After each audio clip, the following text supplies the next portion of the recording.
नहमदुहु व नसल्ली अला रसूलिल करीम अम्मा बाद अऊज़ु बिल्लाहि मिनश शैतानिर रजीम बिस्मिल्लाहिर रहमानिर रहीम रब्बिश्रह ली सदरी व यस्सिर ली अमरी वहलुल उक़्दतम मिन लिसानी यफ़क़हू क़ौली अल्लाहुम्मा जअलना मिनल लज़ीना आमनू व अमिलुस स्वालिहाति व तवासौ बिल हक़्क़ि व तवासौ बिस सब्र रब्बि यस्सिर व ला तुअस्सिर व तम्मिम बिल खैर आमीन या रब्बुल आलमीन। कल हम अ, अपनी सूरह हदीद की पहली आयत मुकम्मल कर चुके थे और हमने अल्लाह ताला की तस्बीह के बारे में कुछ जानने की कोशिश की कि वो हर नक्स से पाक है और कमाल के आला दर्जे पर है। वो मखलूक जैसा नहीं, मोहताज नहीं, महदूद नहीं, उसकी ज़ात, कमालात, सिफात, अफ़ाल में कोई कमज़ोरी नहीं। इसी वजह से सारे आसमान और ज़मीनें उसकी तस्बीह में हैं।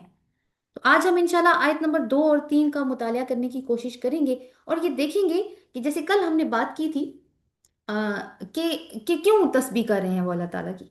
तो ये सिलसिला जो है ना वो आयत नंबर 6 तक जारी रहेगा और मैं फिर से रिमाइंड करवा लेती हूँ एक बात के। पहली जो 6 आयत हैं सूरह हदीद की, वो अल्लाह ताला के तारुफ के बारे में है। सबसे पहले मैं आपको एक कहानी सुनाती हूँ, आपने कहानी को गौर से सुनना है। एक शख्स था दरमियानी उम्र का। उसके पास गवर्नमेंट जॉब थी और ऐसा ओहदा था कि लोग इसके एक फोन पर खड़े हो जाया करते थे, यानी बहुत बाअसर। वो अक्सर एक बात किया करता था कि हर काम मैं कर सकता हूं क्योंकि चाबी मेरे हाथ में है।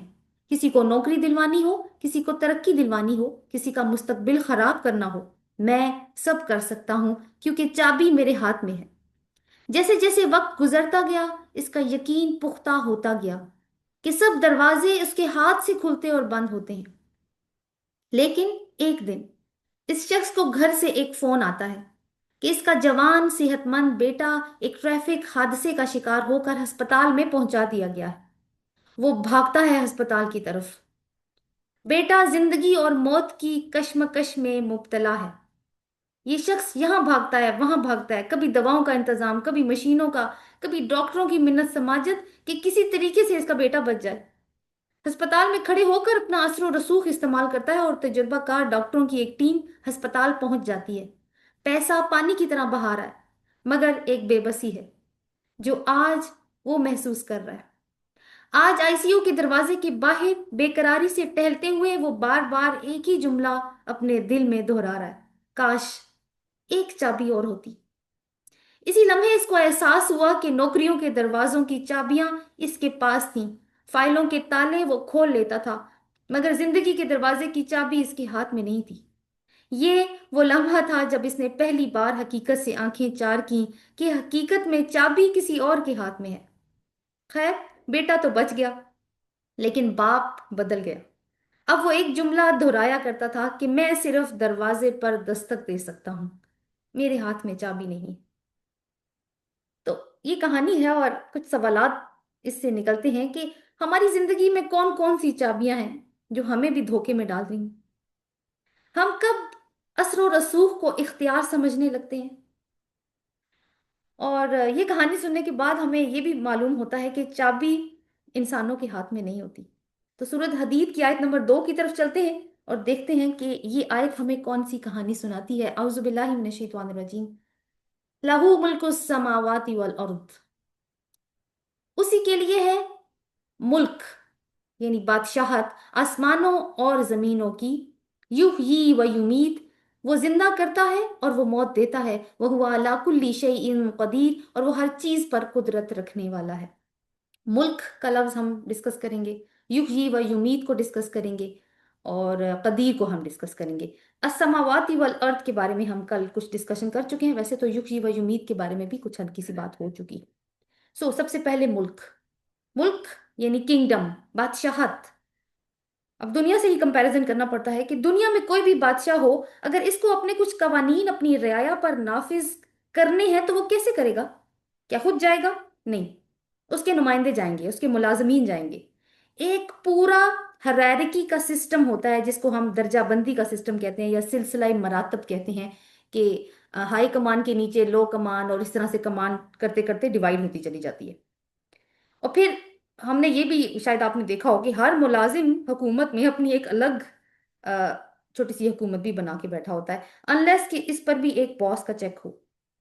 तो अगर हुकूमत जैसे फॉर एग्जांपल किसी इलाके में कोई कोई सैलाब आ जाता है, कोई जलजिला आ जाता है, तो वहां पे कोई ग्रांट भेजती है अगर, तो वो कितने हाथों से गुजरती गुजरती उस इलाके तक पहुंचती है जो आफत ज़दा होता है, और पहुंचते पहुंचते वो बस 25 पैसे की ही रह जाती है। और इस दुनिया में कितने ममालिक हैं जिनके बादशाह हैं, यानी छोटे छोटे जमीन के टुकड़े ही तो हैं, और अल्लाह एक बहुत बड़ी बादशाहत का हाकिम है, लेकिन इसका डायरेक्ट कंट्रोल है हर एक जर्रे पर। एक मिसाल मैं आपको कुरान से दूंगी, बहुत ही खूबसूरत मिसाल है, सूरह नाम की आयत नंबर 59। अल्लाह ताला फरमाता है, वयालमु मा फिल बर्रि वल बहर वमा तस्कुदु मिन वरक़तिन इल्ला यालमुहा, और वो जानता है जो कुछ खुश्की और तरी में है, और नहीं गिरता कोई पत्ता मगर उसके इल्म में होता है। नहीं, आप देखें कि एक एक पत्ते का उसको अपने, अपनी पूरी दुनिया के आप दरख्त गिने और हर एक किसी के ऊपर पत्ते हैं, और उसको अपने एक एक पत्ते का पता है कि वो कब गिरता है। और सिर्फ यही नहीं पता कि वो कब गिरता है, वो किस रुख पे नीचे गिरेगा, वो कौन सी हवा का झोंका आएगा जिसके नतीजे में वो गिरेगा, या वो कोई और सरकमस्टांसेस होंगे। जब वो नीचे गिरेगा तो जमीन पे उसका कौन सा हिस्सा टच करेगा, हर चीज की प्लानिंग है उसके पास, उस अकेले के पास। तो जिस जात का इतना कंट्रोल है और वो अकेला ये सब कुछ करता है, तो इंसान जब सोचता है ना तो सिर्फ एक ही नतीजे पे पहुंचता है, सुभान अल्लाह, और कोई नतीजा नहीं आता उसके सामने। असमावात और अर्थ की, जैसे मैंने आपको हमने बात की कि हम कल देख के आए हैं उसका, असमावात वल अर्थ असल में बादशाहत का स्कोप बताता है। स्कोप का क्या मतलब है कि कितनी बड़ी बादशाहत है, और ये हमारी सोच से बहुत ऊपर की चीज है। तो ये भी उसके अजीज और हकीम होने की तफसील है जो हमने कल पढ़ा था, बल्कि उसकी जो अगली 4 आयात में भी हम यही डिटेल पढ़ने वाले हैं। तो लहू मुल्क समावाती वल अर्द युहयी व युमीत आगे कहता है, यानी वो जिंदा करता है और वो मौत देता है। तो यहाँ पे ना हम एक एक थीम देख रहे हैं, वो चेंज का थीम है, जिसके बारे में कल भी बात हुई थी कि चेंज ओवर टाइम आती है, वक्त के साथ तब्दीली आती है। जैसे एक शख्स जवान हमेशा नहीं रहता, क्यों? क्योंकि वक्त गुजर गया, इसलिए हम बूढ़े होते चले जा रहे हैं, जिंदगी गुजरती जा रही है, टाइम गुजरता जा रहा है ना। तो जिंदगी और मौत के दरमियान जितनी तब्दीलियां हुई हैं वो सब उसके कंट्रोल में है। यानी अल्लाह ताला पाक है, परफेक्ट है, और वक्त से ऊपर है, वक्त से मुबर्रा है। हम अल्लाह को वक्त के साथ लिमिटेड नहीं कर सकते, हम उसको वक्त यानी टाइम एंड स्पेस की कैद में नहीं रख सकते। वरना ये सवाल पैदा होता है ना, और जो लोग पूछते भी हैं, जैसे कुरान में अल्लाह ताला फरमाता है वो अर्श पर बुलंद हुआ, यानी उसने आसमानों और जमीन की तख्लीक की और उसके बाद वो अर्श पर बुलंद हुआ। तो फिर ये सवाल पूछा जाता है कि अच्छा, तो वो उससे पहले कहाँ था? तो दो चीजों पे सवाल हुआ है, पहले यानी वक्त, कहाँ स्पेस। तो ये सवाल अल्लाह को एक बाउंड्री में कैद कर देता है, अगर हम इस लेवल पे सोचते हैं, और वो टाइम और स्पेस की बाउंड्री या दायरा है, ये बाउंड्री अल्लाह के लिए नहीं, मखलूक के लिए है, खालिक के लिए नहीं है। वो इन सब से बहुत आजाद है, इसीलिए तो वो अल्लाह है, और इसीलिए तो वो परफेक्ट है। तो सम टाइम क्या होता है, इससे सवाल ही ठीक नहीं होता। तो इस तरह का सवाल असल में तस्बीह के मनाफी होता है कि हम खालिक को मखलूक के पैमाने पर नापना शुरू कर दें, ये तस्बीह के अगेंस्ट है। तो वो युही या वो युमीद कि वो जिंदा करने वाला है और वो मारने वाला है, दोनों ही मुतजाद अमल हैं। दुनिया के बादशाहों की फिर मिसाल देनी होगी कि दुनिया के बादशाह मौत दे सकते हैं, जैसा कि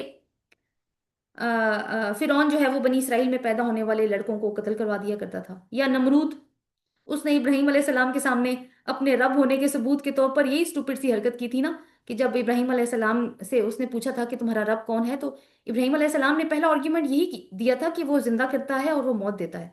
तो उसने कहा कि ये तो मैं भी कर सकता हूँ, और अपने कैद खाने में से कुछ मौत के, सजाए मौत के जो मुजरिम थे उनको बुला के, तो कुछ को जिंदा छोड़ दिया, और कि तुम चले जाओ, तुम्हें माफी है, और कुछ को वहीं पे मार दिया। तो कहते हैं देखो, जिंदगी और मौत तो मेरे हाथ में है। लेकिन देखिए, कोई जिंदगी नहीं दे सकता किसी को भी, ये इख्तियार किसी के भी हाथ में नहीं है, मौत का भी नहीं है, वो भी अल्लाह की प्लानिंग से होती है। तो इंसान अपने आप को अल्लाह की बादशाहत से कितना ही आजाद समझे, लेकिन जिंदगी और मौत के लिए वो फिर भी अल्लाह पर ही इन्हिसार करता है। ग्रामेटिकली देखिए युही व युमीत को, तो युही व युमीत वर्ब्स हैं, यानी कि फेल। फेल क्या होता है? एक्शन वर्ड जिसमें काम का करना, होना, सहना पाया जाता है। तो ये दोनों अफाल या फेल ये जाहिर करते हैं कि ये जिंदगी और मौत देने वाला जो काम है ना, ये हर वक्त हो रहा है। जो भी मखलूक दुनिया में मौजूद है सबके साथ चल रहा है। सोचिए, एक ही वक्त में इस जमीन पर कितने जानदार मौत के मुंह में चले जाते हैं और कितनी ही नई पैदाइशें होती हैं।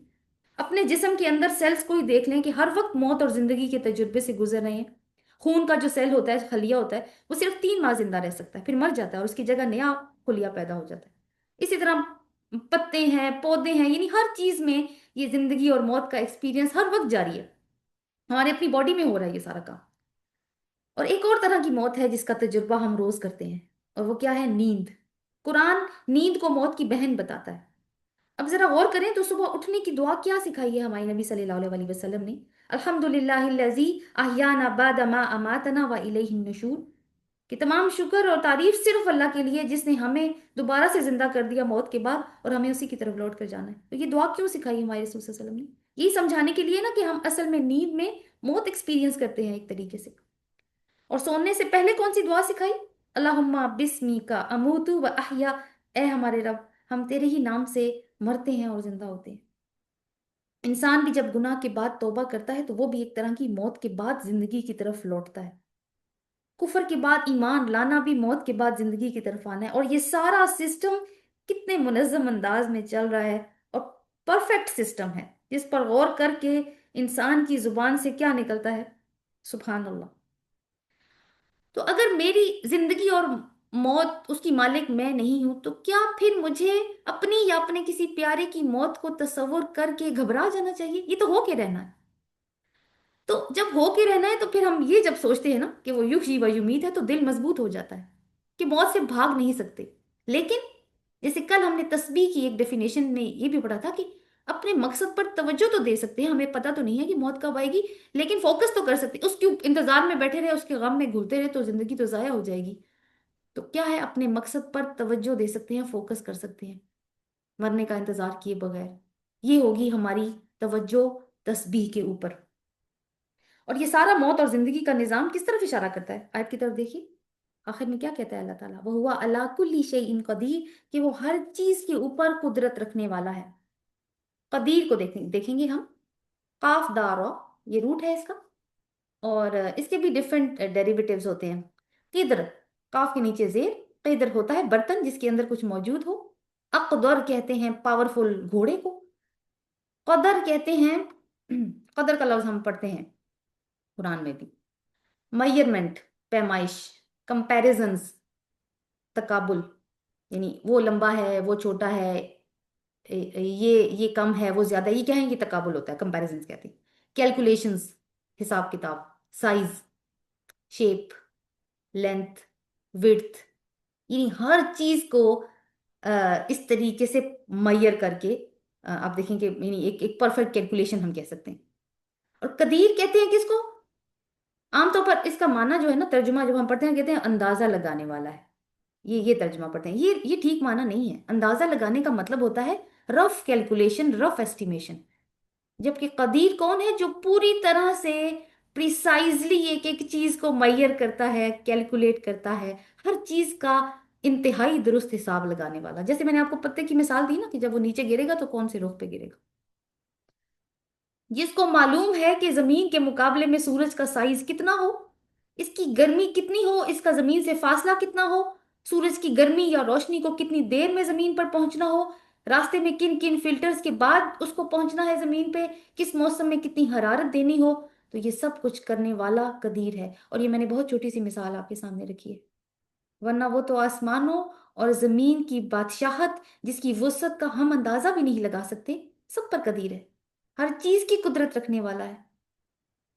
तो सवाल ये आता है ना कि इंसान भी, कल हमने बात की थी ना अजीज, के इंसानों के भी ये नाम होते हैं, इंसानों का नाम कदीर भी होता है। कितना कोई कदीर होता है इंसान। अब अल्लाह की ये जो सिफ्त है ना कदीर, इसको आयत पे अप्लाई करते हैं। फरमाया युहयी व युमीत। ठीक है, कौन? वो जिंदा करता है और वो मौत देता है। कौन कहाँ पैदा होगा? हम कदीर को अप्लाई करें, ठीक है, वो प्रिसाइजली प्रिसाइज मेजरमेंट। कौन कहाँ पैदा होगा, किस जगह पैदा होगा, कौन से दौर में पैदा होगा, اس کے اندر اس دور کے حساب سے کیا کیا صلاحیتیں رکھنی ہیں، کتنی کتنی رکھنی ہے، رزق کہاں سے کمائے گا، گھر کہاں بنائے گا، کن رشتوں اور سوشل سرکل سے اس کا واسطہ پڑے گا، کتنا جیے گا، کہاں مرے گا، کہاں دفن ہوگا، زندگی میں کون کون سے اپس اینڈ ڈاؤنز دیکھے گا۔ اور یہ میں صرف ایک انسان کی بات کر رہی ہوں۔ آج میرے ساتھ، آپ کے ساتھ، اس دور میں، اس شہر میں، اس ملک میں پوری دنیا کے کتنے انسان ہیں، اور وہ سب پہ ایکولی قدیر ہے، اور باقی کی مخلوقات انسانوں کے علاوہ ہیں۔ تو کیا چارہ رہ گیا میرے پاس کہ میں نہ کہوں سبحان اللہ؟ اور کیا چارہ ہے آسمانوں اور زمینوں کے پاس کہ جو کچھ ان میں موجود ہے کہ وہ نہ کریں؟ سبح للہ ما فی السماوات والارض۔ لہذا جس کے ہاتھ میں اتنا کنٹرول ہے، اس کا لازمی نتیجہ کیا ہے؟ لہو ملک السماوات والارض۔ اب میں آپ کی 6 آیات، میں نے آپ سے کہا تھا کہ سورت حدید آپ نے سامنے رکھنی ہے، اب 6 آیات کو دیکھیے، اس میں دیکھیے کہ السماوات والارض کا جو ایکسپریشن ہے وہ کتنی دفعہ آیا ہے۔ میں آپ کے ساتھ دیکھتی ہوں، پہلی ایک فرسٹ آیت میں آیا ہے، پھر دوسری میں بھی آیا ہے، تیسری میں نہیں ہے، چوتھی میں ہے تیسری دفعہ، اور پھر پانچویں میں ہے چوتھی دفعہ، 4 دفعہ۔ تو عام طور پر کلام میں ایسا نہیں ہوتا کہ اسم کو بار بار استعمال کیا جائے، اسم کی جگہ ضمائر کا استعمال ہوتا ہے، مگر اللہ نے ایسا نہیں کیا۔ کیوں؟ کیونکہ وہ بار بار ہماری توجہ آسمانوں اور زمین کی طرف دلا رہا ہے۔ لیکن چونکہ ہم تو زمین پر بستے ہیں نا، مگر کیا آسمانوں کا ہماری زندگی سے کوئی تعلق ہے؟ دیکھیے، ہم اپنی زندگی کو سسٹین کرنے کے لیے سورج پر انحصار کرتے ہیں، ہوا پر انحصار کرتے ہیں، بارش پر انحصار کرتے ہیں، یہ سب کہاں سے ہوتا ہے؟ آسمان سے۔ روحانی زندگی کی تازگی کے لیے کس کی ضرورت ہے؟ وحی کی ضرورت کدھر سے آتی ہے؟ آسمان سے۔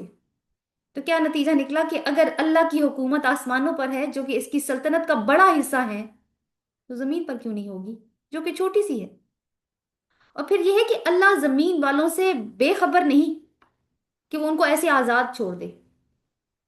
پھر آپ دیکھیے کہ زمین جو ہے نا، وہ ہے جو ہمیں نظر آتی ہے، لیکن آسمانی معاملات ہمیں نظر نہیں آتے، وہ باطن میں ہیں، یعنی غیب میں ہے، ان سین ریالٹی ہے، لیکن وہ ہیں تو بڑے۔ تو ان سین ریالٹی یعنی نہ نظر آنے والی حقیقت سین ریالٹی سے بڑی ہے۔ تو کیا سبق ہے؟ ایمان بالغیب، جس پر کافر اور منافق ایمان نہیں لاتے، اور دین کی بنیاد ایمان بالغیب پر ہے۔ تو آپ دیکھیں کہ میکرو سے مائکرو کا سفر ہے یہاں پہ، کہ کنگڈم کی بات پہلی ہوئی، میکرو کا مطلب ہے بہت بڑی چیز سے چھوٹی چیز کی طرف، کہ کنگڈم کی بات پہلی ہوئی، بادشاہت، پھر اتھارٹی، پھر آسمانوں سے زمین تک کی بات ہوئی، پھر میری زندگی اور موت کی بات ہوئی، اور اوپر سے پھر قدیر، قدیر کی بات ہوئی، اور قدیر پھر جا کے کس سے جڑ جائے گا؟ ملک، لہو ملک السماوات والارض۔ اب آیت نمبر 2 کا ہم سبحہ، سبحہ تسبیح، اس سے لنک دیکھیں گے، سبحہ للہ ما فی السماوات والارض۔ تو سبحہ کیا تھا؟ ماضی کا سیغہ، کل ہم نے کچھ بات اس پہ کی تھی، یعنی ہر چیز معلوم نہیں کب سے اللہ کی تسبیح کر رہی ہے، اور وہ کبھی بھی نہیں رکی۔ تسبیح صرف زبان سے ذکر نہیں ہے، بلکہ اپنی حقیقت مان لینا، اپنی حد کو پہچان لینا بھی تسبیح ہے، اور ساری کائنات یہی تو کر رہی ہے۔ کہانی میں کیا ہوا تھا؟ وہ شخص سمجھتا تھا کہ دروازے میں کھولتا ہوں، چابیاں میرے پاس ہیں، فیصلے میرے ہاتھ میں ہیں۔ یہ سوچ سبحہ یعنی تسبیح کے خلاف تھی، کیونکہ وہ شخص اپنی حد سے باہر آ چکا تھا، ٹکراؤ پیدا کر رہا تھا۔ لیکن مصیبت کے وقت کیا ہوا؟ اس کا بیٹا آئی سی یو میں تھا، اس شخص کے پاس چابیاں تھیں، مگر ایک دروازہ نہیں کھل رہا تھا۔ یہ وہ لمحہ تھا خاموش تسبیح کا، وہ بول نہیں رہا تھا، مگر اس کا دل مان چکا تھا کہ میں مالک نہیں ہوں، اور یہ بھی تسبیح ہے۔ دیکھیے کہ وہ شخص تسبیح سے باہر کب ہوا اور تسبیح میں داخل کب ہوا۔ باہر کب ہوا؟ جب اس کو اختیار کا غرور آ گیا، اور واپس کب ہوا؟ بے بسی کے عالم میں۔ آپ دیکھیں وہ کیسے بندے کو تسبیح میں واپس بھی لے آتا ہے، یہ رحمت ہے اس کی۔ تو کائنات تسبیح حال کرتی ہے، اپنی حد میں رہتی ہے۔ انسان جب اپنی حد بھولتا ہے تو تسبیح سے ٹکراتا ہے۔ جو اپنی حد کو پہچان لیتا ہے وہی سمجھ جاتا ہے کیا؟ لہو ملک السماوات والارض وہو علی کل شیء قدیر۔ وہی ذات ہے جو عزیز بھی ہے اور حکیم بھی۔ تو تسبیح ذکر کے ساتھ ساتھ اس حقیقت کو مان کر کہ چابیاں میرے ہاتھ میں نہیں ہیں، اللہ کے سامنے حوالگی کا نام ہے۔ حوالگی کیوں کرنی ہے؟ کیونکہ چابیاں اس کے ہاتھ میں ہیں۔ अगली आयत पे चलते हैं, आयत नंबर 3। अच्छा, इस पे पहले ना मैंने आपसे कहा था कि नोट पैड अपने पास रखना है। जो जूम पे लोग हैं वो स्लाइड देखिए, अगली। ये देखिए, आपको नजर आ रही होगी। आपने क्या करना है, अपने पेपर पे 3 लाइनें लगानी है जिस तरह से आपको नजर आ रहा है, और आपके पास भी मैंने व्हाट्सएप पे भेजी हुई है तस्वीर, जिसके ऊपर 1 2 3 लिखा हुआ है। ये नंबरिंग मैंने सिर्फ लकीरों के लिए दी है, ठीक है। उसके नीचे बॉक्सेस बने हुए हैं।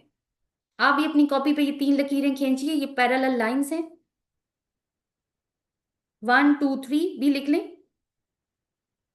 पहले नंबर पे आपने लिखना है, यानी बॉक्स ही अगर बना लिया आपने या ना भी बनाए तो कोई बात नहीं, पैदाइश से पहले। दूसरी लाइन के नीचे लिखना है मेरी मौजूदा जिंदगी। और तीसरी लाइन के नीचे लिखिए मौत के बाद। अब आपने खामोशी से सोचना है, ठीक है। आप अपनी जिंदगी के इन तीनों हिस्सों पर क्या मुकम्मल कंट्रोल रखते हैं? आपकी पैदाइश किसका फैसला थी, यानी आप किस वक्त, जगह, खानदान या सलाहियतों को लेकर पैदा होंगे? आज आप जो कुछ हैं, क्या ये सिर्फ आपकी मेहनत का नतीजा है? क्या आपको मालूम है कि आगे क्या होगा, यानी हमारा मुस्तकबिल? और क्या वहां पे कोई ऐसा है जो आगे होगा? क्या वहां पे कोई ऐसा है जो जो पहले से मौजूद हो? और एक अहम सवाल, कि हमने जिंदगी को 3 हिस्सों में बांटा है। क्या ये तीनों हिस्से जिंदगी के कहीं जुड़ते भी हैं? अगर जुड़ते हैं तो कौन है फिर इनको जोड़ने वाला? तो हमें चूंकि चीजों को देखकर मानने की आदत है ना, लेकिन कुरान हमें देखने के पीछे मौजूद हस्ती की तरफ ले जाता है। तो देखते हैं कि इस हस्ती के बारे में कुरान हमें, कुरान सूरत हदीद की आयत नंबर 3 हमें क्या रहनुमाई देती है। आयत नंबर 3।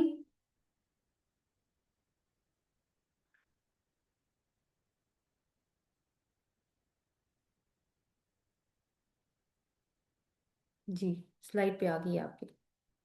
हुवल अव्वलु वल आखिरु वल ज़ाहिरु वल बातिन व हुवा बिकुल्ली शैइन अलीम। वही अव्वल है और आखिर, और वही आखिर है, यूं तर्जमा कर लेते। और वही जाहिर है और वही बातिन है, और वो सब कुछ या हर चीज का इल्म रखने वाला है। यानी हैरत अंगेज आयत है एक। और ये अल्लाह ताला के कामिल इल्म या उसके अल अलीम होने का इहाता करती है। हमें पता है अव्वल क्या होता है, पहला। हमें पता है आखिर, आखिर का मतलब लास्ट वाला। जाहिर क्या होता है? ऊंची जगह को भी जाहिर कहते हैं, गलबे के लिए भी इस्तेमाल होता है, कुव्वत के लिए भी। जोहरा कमर को कहते हैं जो जिस्म में मजबूती की का सोर्स होती है। पहाड़ की चोटी को भी कहा जाता है, बैरूनी हिस्से को भी कहा जाता है। किसी नुमायां हिस्से या नजर आने वाली चीज के लिए भी जाहिर का लफ्ज इस्तेमाल होता है, आउटर पार्ट। बातिन क्या है? छुपा हुआ, हिडन। पेट के अंदरूनी हिस्से को भी बतन कहते हैं। शहर के मरकज को, किसी भी चीज का अंदरूनी हिस्सा बातिन कहलाता है। तो इस आयत में अल्लाह के 4 सिफाती नाम हैं, और सब के दरमियान में वाव से फासला रखा गया है। आमतौर पर अल्लाह के नामों के दरमियान में वाव नहीं आता। कल हमने एक नामों का कॉम्बिनेशन पढ़ा था ना, पहली आयत में देखिए, हुवल अजीज उल हकीम। अजीज भी अल्लाह का एक नाम है और हकीम भी, क्या दोनों के दरमियान में वाव है? नहीं है। तो दोनों सिफात लेकिन अपनी अपनी आइडेंटिटी, अपनी अपनी अलग शिनाख्त रखती हैं। लेकिन जब वो इकट्ठी आ जाती हैं तो फिर दोनों एक दूसरे को कॉम्प्लीमेंट करती हैं और एक नई क्वालिटी निकलती है। जैसे कि वो दो एलिमेंट्स मिलते हैं ना, तो फिर कंपाउंड बनता है। तो एलिमेंट्स की अपनी क्वालिटी होती है और कंपाउंड की अपनी क्वालिटी होती है। तो क्या वजह हो सकती है? क्योंकि देखिए, वाव कहाँ आता है? जहां मुतजाद चीजें होती हैं। अब और करें जरा चारों नामों में। चारों नामों में जो सिफात हैं वो एक दूसरे से मुतजाद हैं। अब आप देखें कि वो जात जो अव्वल भी है और आखिर भी एट द सेम टाइम, और साथ ही जाहिर भी है और बातिन भी है। मतलब आप देखें कि ऑपोजिट है सारे एक दूसरे के। तो कैसे समझा जाए अब इस चीज को? तो कोई ना कोई रेफरेंस पॉइंट बना लेते हैं उसको समझने के लिए, बस। कि اگر ایک دوسرے سے متضاد ہیں تو پھر ریلیٹیو ہیں. میں آپ کو ریلیٹیو کی مثال دیتی ہوں. مثلا میں کہوں آپ سے، آپ میں سے کسی سے بھی کہ آپ فرسٹ ہیں، تو ہو سکتا ہے آپ کو بڑی خوشی ہو نا، لیکن بات تو واضح نہیں ہوئی نا. ہو سکتا ہے آپ اگلا سوال مجھ سے پوچھیں میں کس چیز میں فرسٹ ہوں، کلاس جوائن کرنے میں، سبق یاد کرنے میں، ڈسپلن میں کس چیز میں فرسٹ ہوں. تو آپ نے مجھ سے ایک ریلیٹیو چیز پوچھی ہے کہ آپ کس چیز کے مقابلے میں مجھے فرسٹ کر رہی ہیں. یعنی جب تک میں آپ کا کمپیرزن کسی اور کے ساتھ نہ کروں کہ آپ 10 لڑکیوں میں پہلے نمبر پر ہیں، نظم و ضبط کے حوالے سے، کریٹو رائٹنگ کے حوالے سے، ریڈنگ کے حوالے سے، تو پھر بات پوری نہیں ہوتی. تو اگر اللہ اول ہے تو کس نسبت سے اول ہوگا، اور اگر آخر ہے تو کس نسبت سے آخر ہوگا. تو نسبت کو ہم ریلیٹیو کہہ رہے ہیں. تو کیونکہ آسمانوں اور زمین کی بات جو ہے وہ آئی ہے، پیچھے گزری ہے، کہ اس کو اگر آسمان و زمین کے ریفرنس سے لیں تو وہ آسمانوں اور زمینوں میں پہلا ہے، یعنی اول ہے. جب آسمان اور زمین نہیں تھے وہ تب بھی تھا، اور وہی آخر بھی ہے کہ جب آسمانوں اور زمینوں کا کوئی وجود نہیں ہوگا وہ تب بھی موجود ہوگا. اور اس کائنات کے اندر کی بات کریں تو ظاہر بھی وہی ہے. کیسے؟ اپنی قدرتوں کے حوالے سے ظاہر ہے، لیکن باطن بھی ہے. کیسے؟ اپنی ذات کے حوالے سے. دوسرا ہے علم کے اعتبار سے، جیسے آیت کے آخر میں فرمایا نا کہ وہ ہر شے کا علم رکھنے والا ہے، وَهُوَ بِكُلِّ شَيْءٍ علیم. ہر شے کا علم. ایک مثال دیکھیں. جب کسی عدالت میں کسی جج کے پاس کوئی کیس آتا ہے تو فیصلہ کرنے سے پہلے وہ اس کا پس منظر جاننا چاہتا ہے، یا اس کے لیے ضروری ہے جاننا فیصلہ کرنے کے لیے کہ کیس کا پس منظر کیا تھا، بیک گراؤنڈ کیا تھا. یعنی وہ اول کو جاننے کی کوشش کرتا ہے. اگر اگر کرائم یا اس طرح کا کوئی کیس اس کے پاس آ گیا ہے تو وہ، کیونکہ دیکھیں جو جو جرم ہوا ہے نا وہ تو آخر تھا نا، اس کے پیچھے جو سیریز آف ایونٹس تھے، جو واقعات ہوئے یا جو سچویشن ہوئی جس کی وجہ سے وہ جرم ہوا، وہ تو وہ پیچھے موجود ہیں، وہ بیک گراؤنڈ ہے. ٹھیک ہے. آخر کیا ہے؟ کرائم، جرم. تو اب جج فیصلہ نہیں کر سکتا جب تک کہ وہ پیچھے والی کہانی نہ جانے. تو پوری کہانی پھر اول سے لے کے آخر تک، یعنی کہاں سے بات شروع ہوئی اور آخر کیا تھا، وہ کرائم ہو گیا، یہاں تک پھر کون بتاتا ہے جج کو؟ وکیل. وہ سناتا ہے نا جج کو. تو کوئی بھی جج صحیح فیصلہ نہیں کر سکتا جب تک اس کو اول معلوم نہ ہو. اچھا اس میں دیکھیے کہ یہ جو مثال آپ کے سامنے میں نے رکھی ہے نا، یہ جج والی اور مقدمے والی، اس میں اول اور آخر میں ایک وقت کا گیپ بھی ہوتا ہے. ظاہر ٹائم لگ جاتا ہے. کب کہاں سے وہ جرم کی ابتدا ہوئی، پھر جرم ہوا، پھر وہ کیس آیا، پھر مطلب اب ہیئرنگ چل رہی ہے، کب فیصلہ ہوگا. تو اس میں گیپ ہے. مگر اللہ، یعنی مختلف سٹیپس ہیں، مگر اللہ بیک وقت اول بھی ہے اور آخر بھی. اس کو معلوم ہے کہ انسان کا اول سے آخر تک کا سفر کیسے طے ہوا، کیا تفصیلات ہیں اس کی، اور پھر آخر میں جو بھی نتیجہ وہ نکالے گا اسی علم کی بنیاد پر ہوگا، کیونکہ وہ درمیان بھی جانتا ہے انسان کا. اور یہ صرف اسی کی ہی ہو سکتی ہے، کسی اور کی نہیں ہو سکتی. ہم اپنی زندگی کی مثال لیں تو ہم کسی حد تک یہ تو کہہ سکتے ہیں کہ ہم اپنی شروعات کو جانتے ہیں، مگر کیا ہم اپنا آخر جانتے ہیں، فیوچر جانتے ہیں ہم؟ تو جب اللہ کہتا ہے نا کہ وہی اول اور آخر ہے تو اس کا مطلب ہے وہ مکمل علیم ہے. اور پھر اور دیکھیں کہ ہمارا پہلا تعلق بھی اللہ کے ساتھ ہوتا ہے اور آخری تعلق بھی اللہ کے ساتھ ہوگا. اور یہ جو درمیان والا سین چل رہا ہے ابھی والا دنیا والا، یہ میموری بن کے رہ جائے گی. اور یہی بات جو ہے وہ ایک مومن کی سوچ کو درست کرتی ہے کہ اس درمیان میں ہمارے جو بھی رشتے بنتے ہیں وہ ثانوی حیثیت رکھتے ہیں. میری پرائرٹی صرف اللہ ہونا چاہیے، میری سوچ کا اول اور آخر صرف اللہ ہونا چاہیے. اگر ایسا ہے تو تسبیح ہو رہی ہے، اور اگر ایسا نہیں ہے اور میں رشتوں کے اندر یا اس دنیا کے اندر، یہ جو تھوڑی سی میموری والی ایپیسوڈ ہے، اسی کے اندر میں کھو کے رہ گئی ہوں اور اسی کو میں نے اگر اپنا مقصد بنا دیا تو پھر یہ بات تسبیح کے منافی جائے گی. تو اس جہان کا ایک اول ہے اور اس جہان کا بھی ایک آخر ہوگا. تو وہ پہلی جنریشنز کا بھی رب ہے، ہماری جنریشن کا بھی رب ہے، اور یعنی وہ نوح علیہ السلام، آدم علیہ السلام سے لے کے نوح علیہ السلام کا بھی رب تھا، وہ حضرت محمد صلی اللہ علیہ وسلم کا بھی رب ہے، اور وہ میرا بھی رب ہے. सबका रब है इक्वली। कहता है उजीबु दावत दाई इजादान, मैं जवाब देता हूँ हर पुकारने वाले की पुकार का, जब भी वो मुझे पुकारता है, हर पुकारने वाले की पुकार का। इसी तरह उसका अलीम होना इसके बैक वक्त जाहिर और बातिन होने में भी है। इंसान अगर कहानी का जाहिर जानता है तो बातिन नहीं जानता। जैसे सूरह यूसुफ में इमरातुल अजीज, जो अजीज की बीवी थी, अपने शोहर के सामने वो यूसुफ अलैहिस्सलाम को विलन साबित करती है ना, उन पे इल्जाम लगाती है, हालांकि रियलिटी कुछ और होती है। तो बाज औकात, अब सोशल मीडिया की मिसाल लें कि कोई कोई क्लिप वायरल हो जाता है जिसमें कोई शख्स दूसरे को पीट रहा होता है, तो देखने वाले क्या राय कायम करते हैं? गुस्सा, नफरत। फिर हर कोई अपना अपना वीलॉग करने लग पड़ता है, हर कोई अपने अपने कमेंट देने की उसमें आ जाता है। मगर अगर कोई शख्स इस क्लिप का पहला हिस्सा लगा दे सोशल मीडिया पर, तो मालूम हुआ कि पिटने वाले ने ज्यादा बड़ी, पहले ज्यादा बड़ी ज्यादती की थी। तो अब वो फौरन क्या होता है, राय बदल जाती है। तो जाहिर एक इंप्रेशन देता है और बातिन दूसरा इंप्रेशन देता है। इंसानों के लिए ऐसा ही है, मगर अल्लाह के लिए वो एक है, कि वो जाहिर और बातिन को साइमल्टेनियसली जानता है।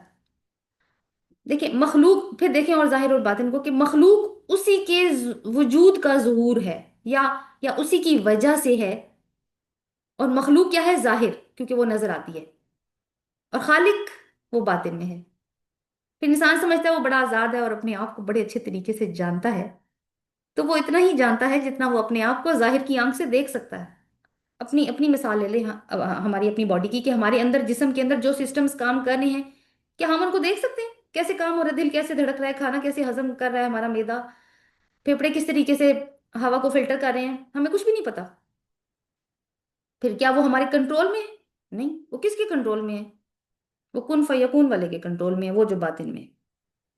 तो दूसरों को हम अपना जाहिर तो दिखा सकते हैं, जैसे मुनाफिकीन हुजूर सल्लल्लाहु अलैहि वसल्लम और मुसलमानों से जाहिरी तौर पर बड़े मुखलिस होने का ढोंग रचाया करते थे। मगर उनके बातिनी मामलात, जो हुजूर सल्लल्लाहु अलैहि वसल्लम और मुसलमान नहीं जानते थे, उनकी नीयतें, वो सब अल्लाह ताला ने कुरान में एक्सपोज की हैं।